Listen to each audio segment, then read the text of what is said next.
Bicara tentang bid'ah, ada mengatakan bersalam-salaman selepas solat adalah bid'ah. Adakah ia benar, Ustaz? Jawapan ringkas, benar.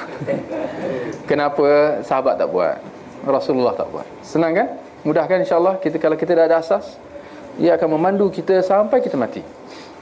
Asas-asas yang cukup jelas, bukti-bukti yang cukup kuat. Nabi tak buat. Dia nak cuba nak melawan Nabi, sahabat tak buat.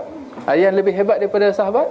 Ya, ada sahabat lepas salam, Assalamualaikum warahmatullahi, Assalamualaikum warahmatullahi.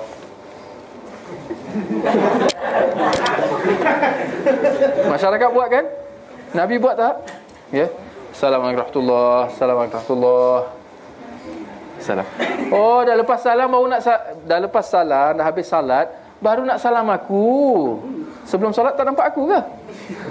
Bagaimana dengan amalan masyarakat? Sesudah mereka salat, mereka akan bangun bersalam-salaman sambil bersalawat, ya. Duka citanya ini juga kalau kita lihat, dialah di antara budaya ataupun adat yang tersebar di kalangan masyarakat, yang mana kalau kita lihat secara prinsipnya dia tidak sabit daripada Nabi SAW, ya. Kalau kita sampai membudayakannya, ya, dia akan menjadi satu permasalahan, ya, kerana kita sudah mengadakan satu aturan baru di dalam solat kita, ya, di mana kita mengatakan bahawa sesudah solat, ya, tata cara solat tu tak berhenti di situ. Seolah kita mengatakan selepas salam, ya, Assalamualaikum warahmatullahi, Assalamualaikum warahmatullahi, ada aturan-aturan yang lain, ada acara-acara lain, perbuatan-perbuatan yang lain yang perlu menyusulinya, iaitu dengan kita salam, ya, hadirin yang ada, atau kita bangun dan kita berbaris, ya, salam-salam seorang-seorang, ya. Ini adalah satu aturan yang baru di dalam tata cara solat, yang mana kita kata secara pasti, ya, Nabi SAW tidak melakukannya. Dan kita perlu berhati-hati, jangan kita kata ini kan baik, ya. Ucapan ini nampak mudah, tetapi sebenarnya kita perlu mengamatinya, ya. Bila kita kata ini kan baik, yang mana kita pun tak nafikan kalau kita pandang secara zahirnya tanpa apa juga sandaran ilmu, nampak macam baik sekali pandang, kerana dia ibarat orang sedang, ya, bersalaman, ya, sambil berselawat. Bersalaman ini secara amnya dalam agama memang ada, disyariatkan untuk kita bersalaman dengan saudara se-Islam kita. Berselawat juga satu yang dituntut, ya.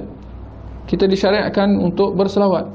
Tetapi gaya dengan cara seperti ini yang kita maksudkan, ya, yang mana kita kata dia tidak sabit daripada Nabi. Maka bagaimana suatu yang Nabi tak buat, para sahabat tak buat, generasi tabi'in dan tabi'ut tabi'in, bahkan ulama-ulama besar kita, ulama yang kita sanjung dan kita hormati, Imam Syafi'i rahimahullah, dia tidak menyebutkan, dia tidak menyarankannya, bahkan dia sendiri tidak melakukannya, ya, perbuatan seperti ini. Lalu kita mengatakan ini kan baik. Maka persoalan kita, daripada mana kita, atas sandaran apa, atas alasan apa kita mengatakan bahawa ia adalah baik? Ternyata bahawa ucapan yang nampak mudah ini, ya, dia sangat berat, ya. Dia ternyata dia datang daripada pandangan akal semata-mata, atas pandangan sekali yang kita sebut tadi, sekali pandang nampak macam baik, ya, kita kata. Tetapi itu yang kita nak kata, dalam beragama, ya, perkara baik dan tidak baik perlu dikembalikan kepada Al-Quran dan Sunnah.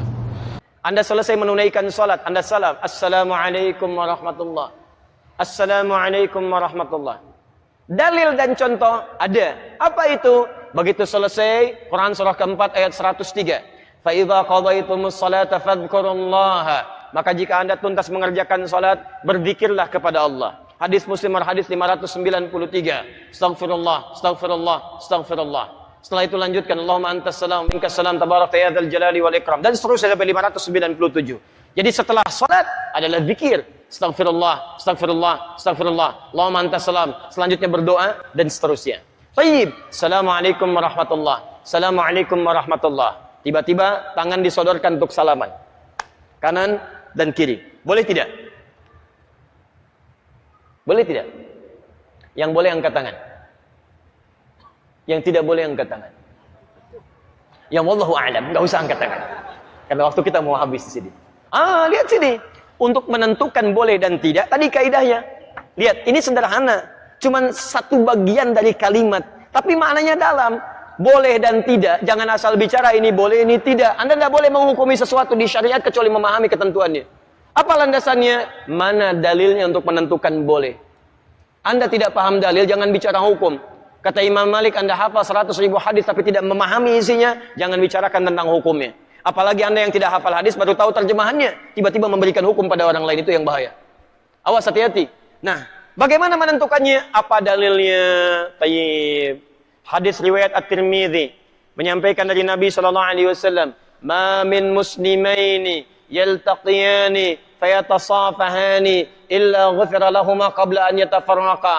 Tidaklah dua orang muslim bertemu dimanapun kapanpun, catat kalimat itu, dimanapun kapanpun, mau di dalam masjid, mau di luar masjid, mau di kantor, mau di rumah, kapanpun dalam kondisi yang dibenarkan, mau setelah sholat, mau di luar sholat, yang dibenarkan, karena di dalam sholat gak mungkin Allahu Akbar, Allahu Akbar, mustahil. Dalam kondisi yang dibenarkan, ba'da salat, assalamualaikum, assalamualaikum. Di luar masjid, fayatasafahani, tiba-tiba keduanya bersalaman, salaman. Ghufira lahuma qabla an yatafarraqa. Maka diampuni dosa-dosa yang pernah melekat pada keduanya. Pada keduanya. Ini pernah membicarakan keburukan pada orang ini pernah berprasangka yang tidak baik, tiba-tiba salaman. Tapi salamannya menggunakan tasafah.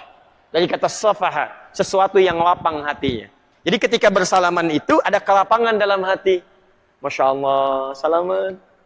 Maafkan Pak ya, kalau selama ini ada yang khilaf, saya juga sama. Jadi lapang suasana hati. Itu begitu belum lepas ini, digugurkan dosa-dosa yang pernah melekat di antara keduanya. Ingat kalimatnya itu tajam, bukan salaman biasa. Kalau cuman begini, satu nengok ke barat, satu ke timur, masyriq wal maghrib, nambah dosa. Apa kabar? Baik. Satu dosa, yang ini dosa. Jadi begitu Anda salaman, fayatasafahani, lapang hati, ghufira lahum qabla an yatafarraqa, turun ampunan Allah pada keduanya sebelum dia berpisah. Begitu berpisah, sudah tidak membawa dosa di antara keduanya. Tayyib. Sekarang persoalannya, assalamualaikum warahmatullah, assalamualaikum warahmatullah, tiba-tiba salaman, tek kanan, tek kiri. Dalilnya ada yang tadi. Karena hadis tadi tidak membatasi. Mau ba'da salat, mau di luar masjid, mau jadi dari salat, yang penting salaman. Boleh tidak? Boleh kalau bicara dalil, itu boleh. Cuman persoalannya, contoh tidak ada. Kaidah mengatakan kalau tidak ada contoh, ya tidak ada masalah. Yang penting ada dalil. Karena patokannya dalil ada. Karena tidak setiap kesempatan Nabi mencontohkan itu, dalilnya ada. Tapi kaidah mengatakan, kalau dalil plus contoh bertemu dalil tanpa contoh, maka dahulukan dalil plus contoh dan akhirkan dalil tanpa contoh. Paham?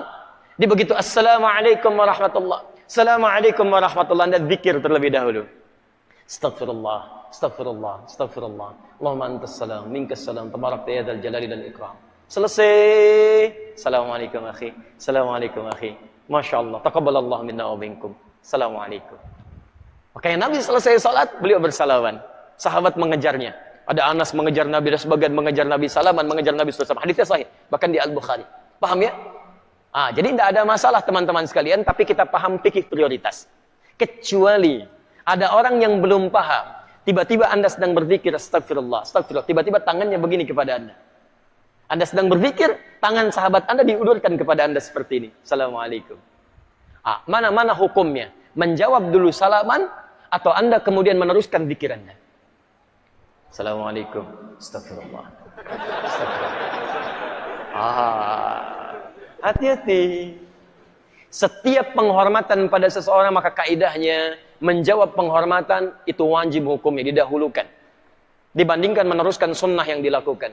Menyampaikan salam sunnah, menjawab salam wajib hukumnya. An-Nisa ayat 86. Fa idza huyyitum bi tahiyyatin fahayyu bi ahsana minha wa radduha.